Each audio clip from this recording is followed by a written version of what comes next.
Picture this. You step off a dusty stagecoach into a frontier town, your boots hitting the dirt street for the first time. The year is 1875, and you've just arrived in what they call the Wild West. The sun beats down mercilessly, and you notice something immediately. That romantic vision of cowboys and adventure you had in mind. It's about to be shattered in the most brutal way possible. Because here's the thing nobody tells you about the Wild West. It wasn't wild because of gunfights and outlaws. It was wild because it was trying to kill you in 1,000 different ways, every single day. And most of those ways had nothing to do with bullets. You see, we've been fed this Hollywood mythology of the American frontier. Heroic cowboys, dramatic shootouts at high noon, and rugged individualism conquering the untamed wilderness. But the reality? The reality was far more terrifying than any movie could capture. Because in the Wild West, your biggest enemies weren't bandits or Native American tribes. Your biggest enemies were dysentery, cholera, and the simple act of drinking water. Let me paint you a picture of what your first day would actually look like. You wake up in what passes for a hotel, and I use that term very loosely. The walls are thin planks of wood with gaps wide enough to stick your finger through. There's no glass in the windows, just wooden shutters that do little to keep out the dust, flies, or the stench from the street below. And that street? It's not paved. It's dirt mixed with horse manure, human waste, and whatever the local businesses decide to dump out their back doors. Your first order of business is finding something to drink. You're thirsty from the long journey, and the desert air has left your throat feeling like sandpaper. So you head to the local saloon, because that's where everyone gets their water, right? Wrong.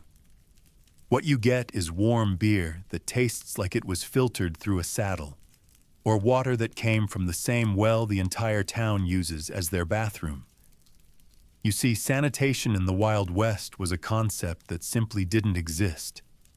Towns would spring up overnight around gold strikes or railroad stops, with no planning whatsoever. There were no sewage systems, no water treatment, no understanding of basic hygiene. People would dig a well in the center of town, then build their outhouses a few feet away. The result was a breeding ground for diseases that could kill you faster than any gunslinger. And speaking of those famous gunslingers, let's talk about the myth versus reality of Wild West violence. Hollywood wants you to believe that every frontier town was like Dodge City during its wildest days, with gunfights erupting on every street corner. The truth is far more mundane, and in some ways, more disturbing. Most frontier towns saw maybe 1 or 2 homicides per year, if that. Your chances of dying in a dramatic shootout were virtually zero. Your chances of dying from typhoid fever, cholera, or simple dysentery. Those odds were terrifyingly high. In fact, more people died from bad water in a single frontier town in one summer than died in gunfights across the entire American West in a decade. But let's say you somehow managed to avoid the waterborne illnesses that were claiming lives left and right. Your next challenge is finding food that won't kill you. And this is where things get really interesting, because food preservation in the 1870s was a constant battle against time, heat, and bacteria. There was no refrigeration, remember. No ice machines, no cold storage, no understanding of bacterial contamination.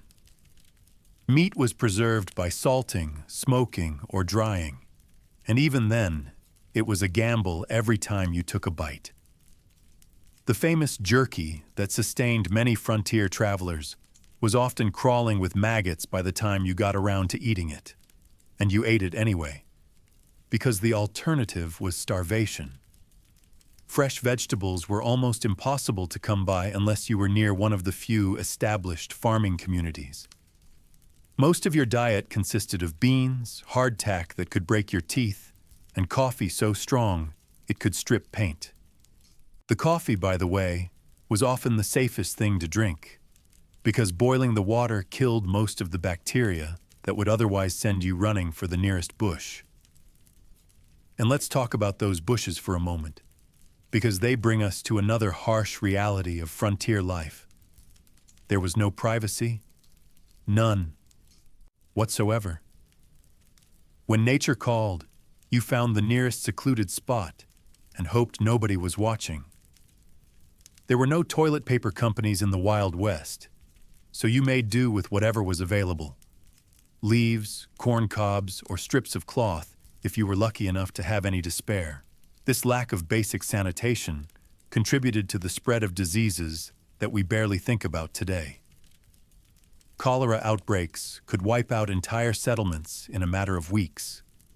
Dysentery was so common that most people just accepted it as a normal part of life. And typhoid fever. That was the silent killer that claimed more frontier lives than all the Indian wars combined. But even if you managed to avoid the diseases, the elements themselves were trying to kill you. The weather in the American West is extreme in ways that modern city dwellers can barely comprehend.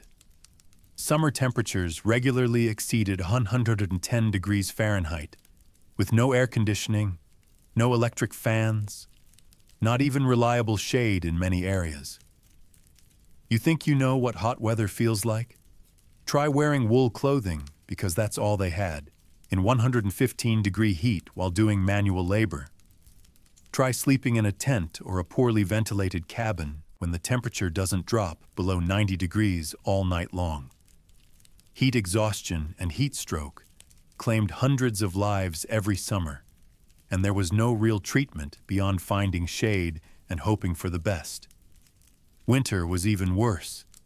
The same lack of infrastructure that made summers unbearable made winters potentially lethal. Frontier towns were notoriously unprepared for severe weather. Buildings were hastily constructed with poor insulation, heating systems were primitive and dangerous, and fuel was often scarce and expensive. A bad winter storm could cut off supply lines for months, leaving entire communities stranded without adequate food, fuel, or medical supplies. People froze to death in their own homes, not from lack of trying to stay warm, but from lack of resources to do so effectively. And we haven't even talked about the medical care yet, or rather, the complete lack thereof.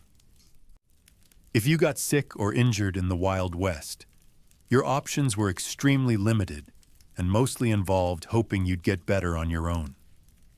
Most frontier towns had no doctor, no hospital, no pharmacy, and no medical supplies beyond whatever individual families might have brought with them. The few doctors who did practice on the frontier were often little better than witch doctors. Medical knowledge in the 1870s was still primitive by today's standards, and frontier doctors had even less training and fewer resources than their counterparts back east. Surgery was performed without anesthesia, antibiotics didn't exist, and infection was basically a death sentence. A simple broken bone could become a life-threatening injury if it didn't heal properly. A small cut could turn gangrenous and require amputation. Childbirth was a potentially fatal event for both mother and child, with no modern obstetric care available. The isolation of frontier life meant that even minor medical emergencies could become major catastrophes.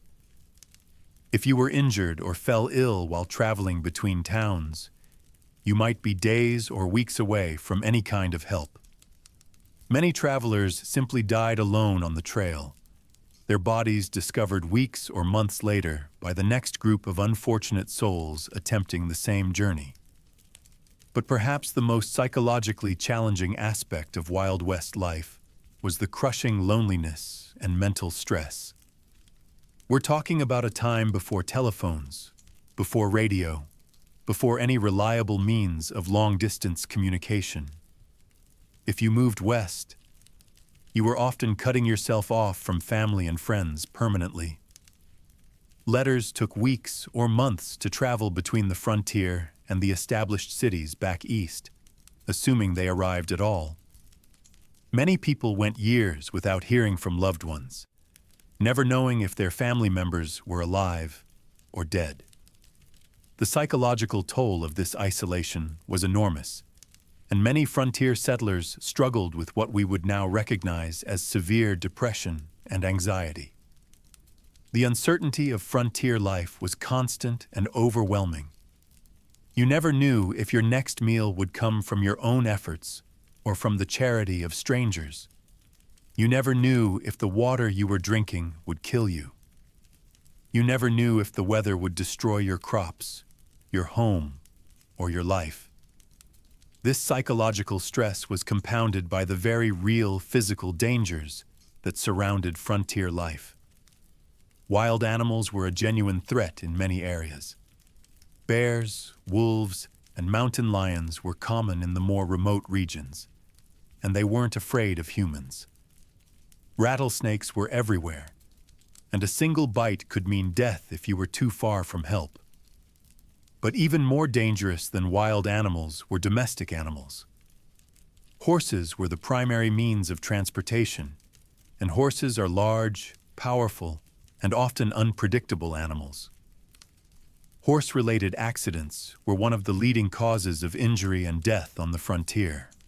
A kick from a horse could break bones or cause internal injuries that would be minor inconveniences today, but were often fatal in an era without modern medical care. Cattle drives and ranching operations involved working with thousands of large, potentially dangerous animals in challenging conditions. Cowboys dealt with stampedes, dangerous river crossings, and the constant threat of being trampled or gored by panicked livestock. And then there were the accidents that came from using primitive tools and equipment for dangerous jobs.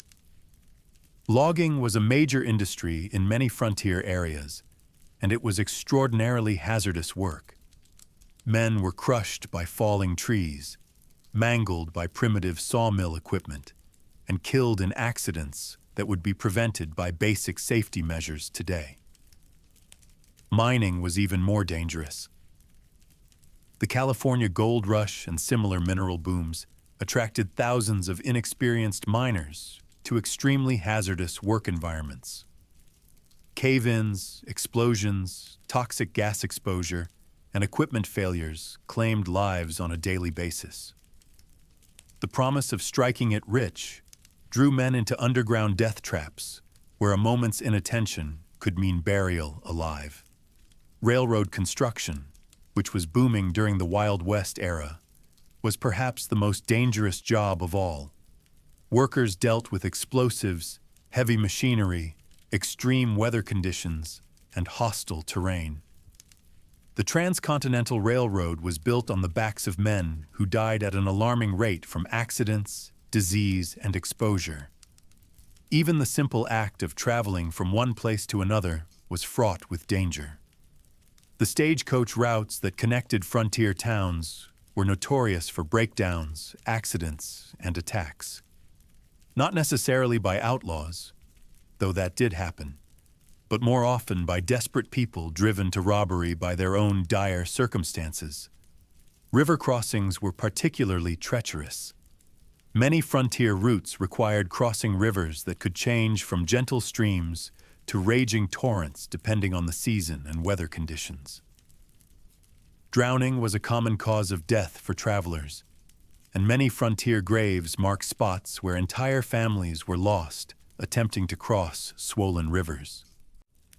The famous wagon trains that brought settlers west were essentially mobile disasters waiting to happen. Overloaded wagons broke down constantly, stranding families in the middle of nowhere with inadequate supplies. Oxen and horses died from overwork, disease, or lack of water, leaving travelers stranded. Children fell under wagon wheels. Adults were crushed by shifting cargo, and entire groups sometimes starved to death when they miscalculated the distance between supply points. Weather was an ever-present threat to travelers. flash floods could sweep away entire wagon trains in a matter of minutes. Blizzards could trap groups for days or weeks without adequate shelter or food. Tornadoes, hailstorms, and extreme temperature swings added additional layers of danger to what was already an incredibly risky undertaking. And we still haven't talked about the social dangers of frontier life. While gunfights might have been relatively rare, other forms of violence were disturbingly common. Domestic violence was widespread and largely ignored by what little law enforcement existed. Violence against women was endemic, and women had virtually no legal recourse when they were victimized. Frontier justice was often no justice at all. Vigilante groups sometimes formed to deal with crime, but they were just as likely to hang innocent people as guilty ones. The concept of due process was largely meaningless in areas where there were no courts, no lawyers, and no established legal procedures. Racial and ethnic violence was a constant threat for anyone who wasn't white and male. Native Americans faced systematic extermination efforts. Chinese immigrants, particularly those working on railroad construction, faced discrimination, violence, and exploitation that was both legal and socially accepted. Mexican Americans in newly acquired territories found themselves stripped of their property and rights despite legal promises to the contrary. The economic realities of frontier life were equally harsh. Most people who went west were desperately poor to begin with, and their situations often got worse rather than better. The famous stories of striking it rich were the exceptions, not the rule. For every successful gold miner or cattle baron, there were hundreds of people who lost everything they had chasing frontier dreams. Employment was uncertain and often dangerous. Pay was irregular when it came at all. There were no labor protections, no worker safety standards, and no recourse when employers failed to pay wages or provide safe working conditions. The cost of basic necessities was often astronomically high in frontier areas. A simple meal that might cost a few cents back east could cost several dollars in a remote mining camp. Tools, clothing, and other essential items commanded premium prices due to the difficulty and expense of transportation. Many frontier settlers found themselves trapped in cycles of debt that were impossible to escape.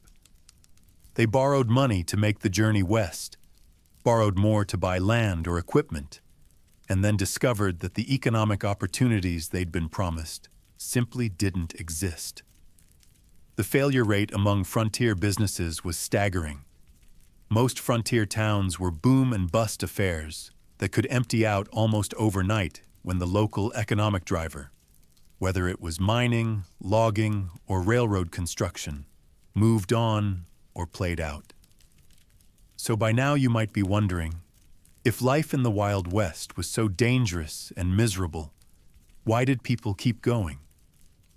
The answer is complicated, but it largely comes down to the fact that life back east wasn't necessarily much better for many people.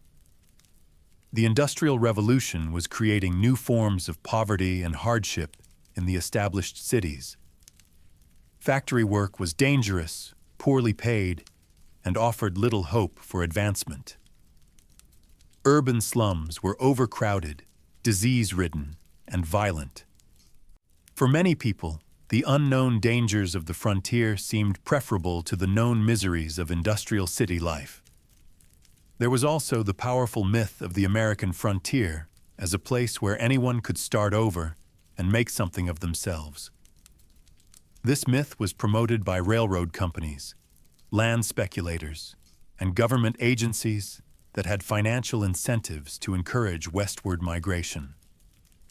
The reality rarely lived up to the promise, but the dream was powerful enough to keep people coming. Some people were driven west by circumstances beyond their control. Religious persecution, ethnic violence, economic collapse, and political upheaval pushed many immigrants and migrants toward the frontier as a last resort rather than a first choice. And for some, the frontier actually did offer genuine opportunities that didn't exist elsewhere. Women, for example, often found more freedom and economic independence in frontier areas where labor was scarce, and traditional social restrictions were relaxed by necessity. But for the vast majority of people, frontier life was a grinding struggle for survival that offered little in the way of reward for enormous risks and hardships. The Wild West wasn't wild because it was lawless and exciting. It was wild because it was a place where civilization's basic protections against disease, starvation, exposure, and violence had broken down almost completely. It was a place where you were constantly one accident, one illness, or one bad decision away from death.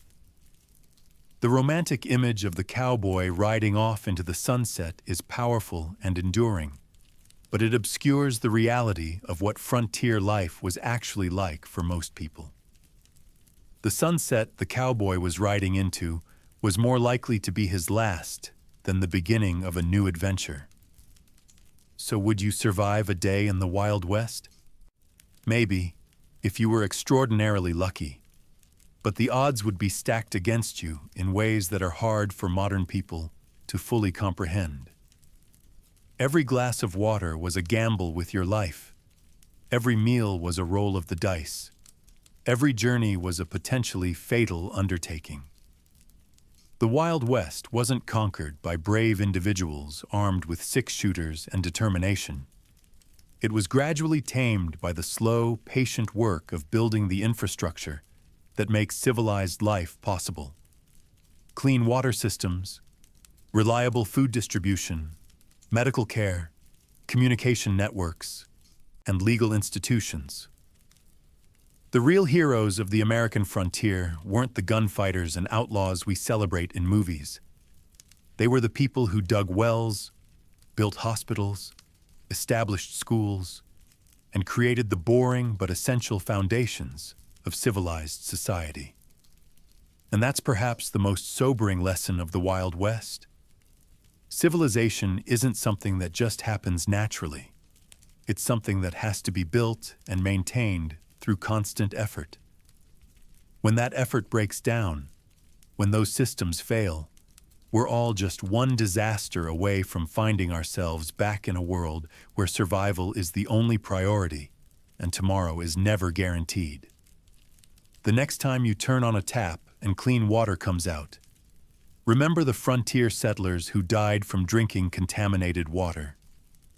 The next time you visit a doctor or take an antibiotic, think about the people who died from simple infections because medical care wasn't available. The next time you flip a light switch or adjust your thermostat, consider the people who froze to death in poorly heated cabins or died of heat stroke in the desert sun. The Wild West wasn't a romantic adventure. It was a harsh reminder of how thin the veneer of civilization really is, and how quickly we can find ourselves at the mercy of forces beyond our control. The people who lived through it weren't heroes or villains. They were survivors, and many of them didn't survive at all. So the next time someone talks about the good old days or romanticizes the frontier spirit, remember what those days were actually like. Remember the diseases, the violence, the starvation, the isolation, and the constant fear. Remember that progress isn't just about technology or social change. It's about building systems that protect human life and dignity. The Wild West is gone, and that's not a tragedy. It's a triumph. We've built something better, something safer, something more humane. And while our modern world has its own challenges and problems, at least we don't have to worry about dying from a glass of water or a simple cut on our finger.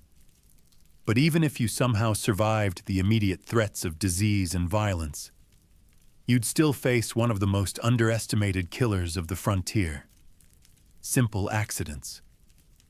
In a world without safety regulations or emergency services, even minor mishaps could quickly turn fatal.